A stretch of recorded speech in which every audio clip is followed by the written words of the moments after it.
Beautiful. Thank you. Okay, resume. So we're back here at Ira's garage. We're on day, I don't even know what day we're on. Really should have been well on my way to Mexico by now, but unfortunately we're a little bit held back. So in the last vlog I updated you with the first ever official test drive in the Challenger. I drove it for the first time on that road there at speed for a change. I didn't go that fast, but I drove it, and it was the first time we drove it with brakes.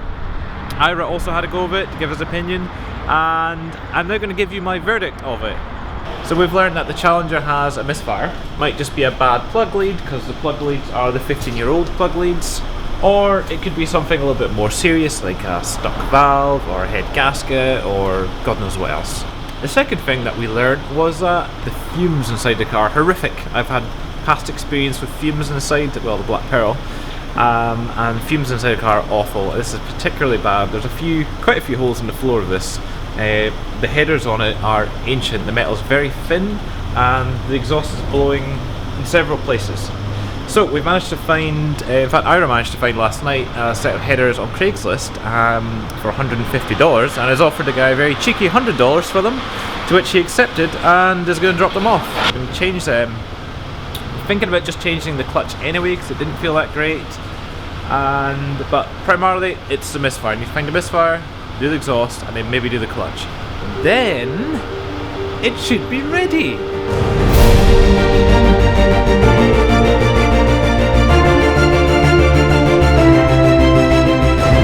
So we've found a misfire, or we found a source of misfire.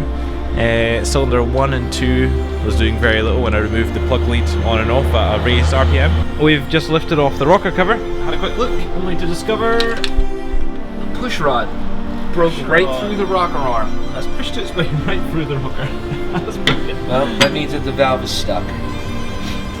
Well, the car's been sitting a long time, so 15 years. You can almost expect something like that to happen. So we're going to pull off the rocker shaft with all the rocker arms. I have another 318 motor, which is the same internals as this. That's handy. I have a motor we can go pick parts from.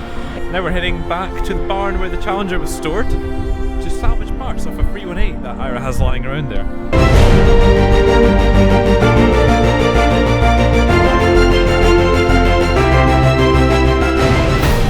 This is a Mustang that is for sale. Ira and me were chatting last night over dinner, and we had this great idea because I said to Ira, you have to come to Scotland and go on the North Coast 500 Rust to Rome trip that I organised. And Ira was like, that's a great idea. And I said, what kind of car would you like? I said I could get you a Jaguar or something maybe. And or I said, would you like to represent the American cars? And he said, yeah. And then we got chatting, and I said, why didn't you bring your Mustang over? And he's like, that's a brilliant idea. I think Ira's going to bring his Mustang over to Scotland and then obviously sell it.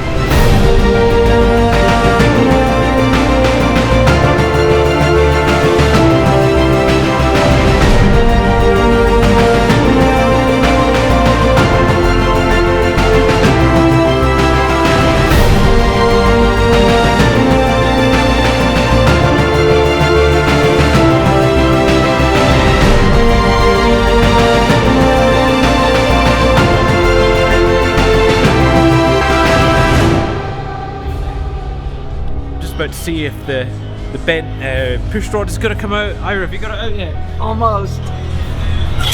Oh wow! Wow, look at that! That's like a banana.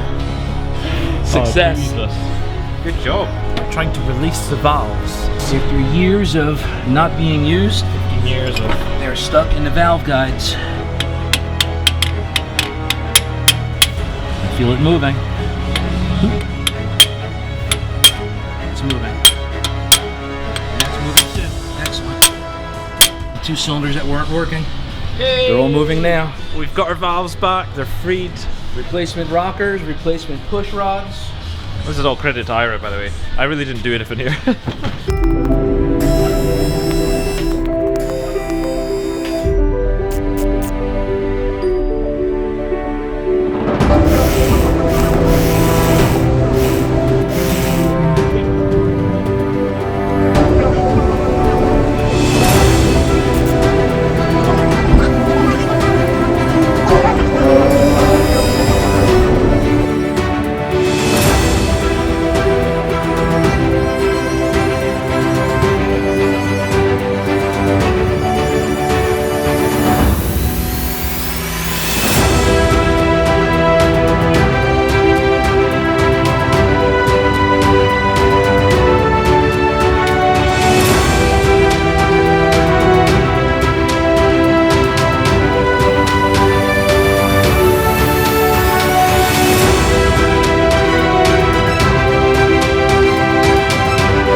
that's the old clutch out. Here's the clutch. And the flywheel, which is strangely full of cracks, which is a concern. Got a new clutch coming for tomorrow morning.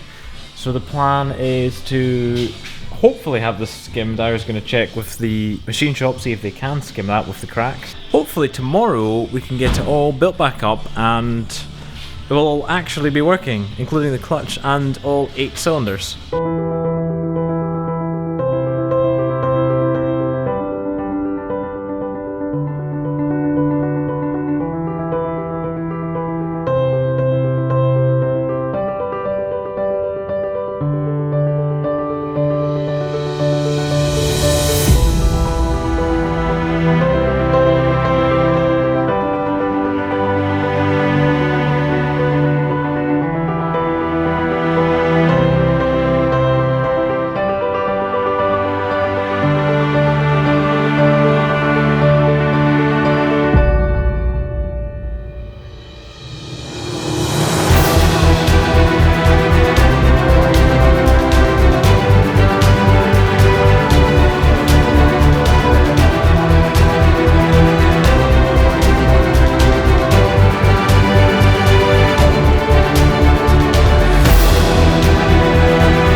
So new clutch is in. What else have we done, Ira? New rocker arms, new push rods. New rocker arms. Oh man, we didn't put the gear oil in the trans yet. Oh yeah. But that's a good job we're not going anywhere. Yeah, we're not going anywhere yet. Is there enough oil in it? Yeah.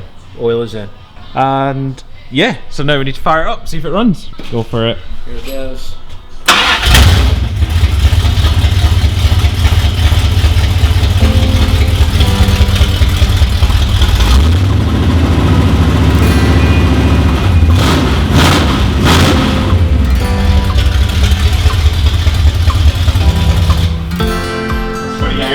That sounds very healthy. Yes, it does. Yes, it 20 does. years. Wow, success. Yeah. That sounds way healthier.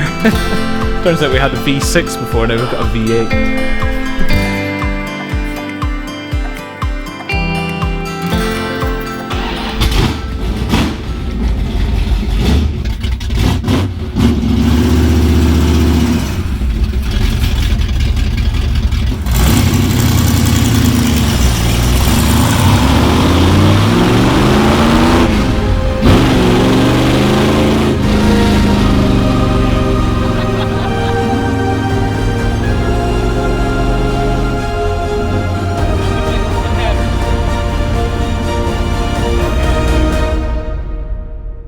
Just been on a test drive in the Challenger, finally a proper actual test drive on the road, and I'm pleased to say despite having no exhaust it's running amazing. And now it can spin the wheels because it's got a new clutch, it's running on all 8 cylinders, and it drives straight, it stops straight. It's actually a really good car. There's only one small issue. I've totally run out of time and now I have to go home to Scotland right now.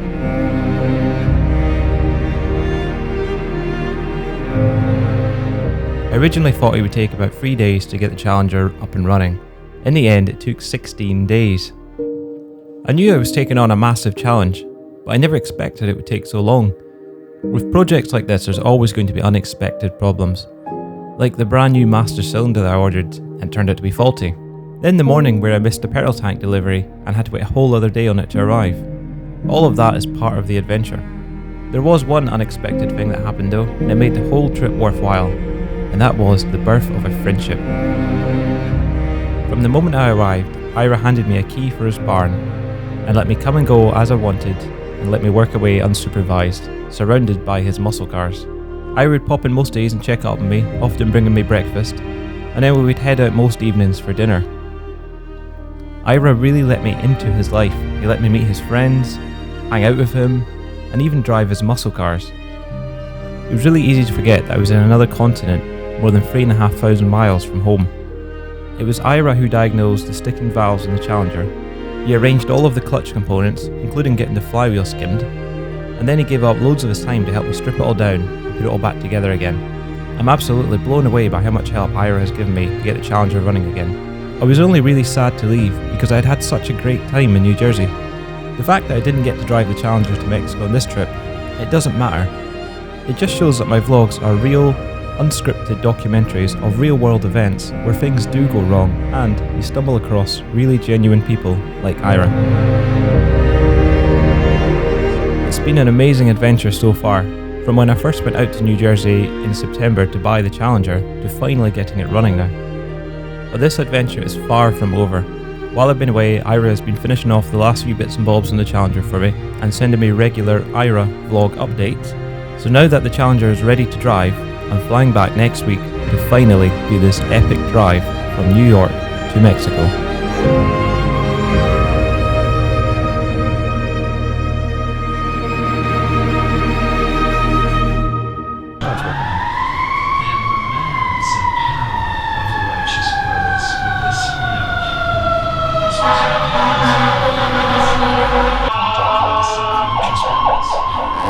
He's gonna hug me in the morning when I wake up. I don't know.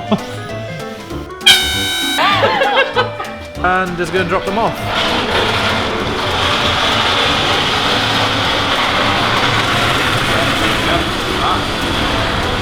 Just drove here to tell me you cannot go to New York. That's why I asked you where you going. You said airport. They have so many airports. Yeah, but it's Stewart International Airport. It says in the thing. No, it doesn't tell me. It doesn't tell me. So you can't take me. Right. So come go to New York. See you in a few days. Will do. Bye. Take care of the Challenger for me. I am. Drive it every day. I am going to abuse this car so badly. Then that way when I pick it up, I can't break it. That's it. That's it. If something's going to fail, it'll fail on me. Thank you, Ray. Thank you also. It's been a pleasure. Where did you go? Kelly's leaving now. I'm so sad. I'm just reenacting. Take care of yourself. Real nice talking to you. This is the new me. I'm all in. Hey man, Tarquin, Paul, and me just hanging out Wednesday night. So 2.5 months ago, it was like 100 degrees and you were sweating in the garage and all that. Now look, cold out here. Remember your Cadillac? Covered. 4 inches, man. Crazy. Well, maybe you should get here sooner so you can help me shovel. Talk to you later.